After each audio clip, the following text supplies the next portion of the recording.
సంచలనం సృష్టించే కేసులన్నీ కూడా తుస్సుమంటుంటాయి. అదే ఆవేదన భరితమైనటువంటి అంశం. తాజాగా అట్లాంటి వ్యవహారమే ఇప్పుడు ఒకటి. కపట్రాల వెంకటప్ప నాయుడు హత్య కేసు దోషుల్ని నిర్దోషులుగా ప్రకటించింది హైకోర్టు. ఉమ్మడి ఆంధ్రప్రదేశ్లో సంచలనం సృష్టించిన కర్నూలు జిల్లా కపట్రాల గ్రామ ఫ్యాక్షన్ గొడవలో 12 మంది హత్యకు కారణమై జీవిత ఖైదు పడిన దోషులు నిర్దోషులుగా ప్రకటిస్తూ హైకోర్టు కీలక తీర్పిచ్చింది. నిందితులకు ఆదోని కోర్టు విధించిన జీవిత కారాగార శిక్షను రద్దు చేసింది.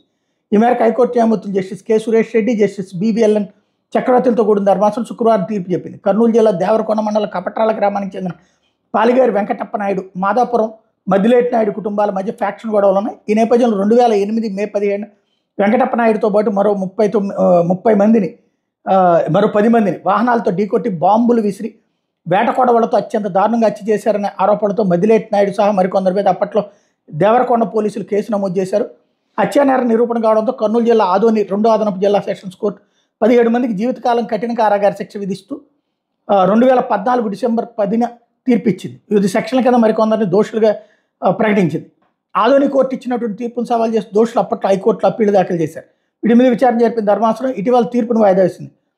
అప్పీల్దారులను నిర్దోషులుగా ప్రకటిస్తూ శుక్రవారం తీర్పిచ్చింది. నిందితుల తరపున సీనియర్ న్యాయవాదులు ప్రయామ్న కుమార్ రెడ్డి, పి వీరారెడ్డి, న్యాయవాదులు కైలాసనాథ్ రెడ్డి, డి కోదండరామరెడ్డి, చల్లా అజయ్ కుమార్ తదితరులు వాదన వినిపించారు.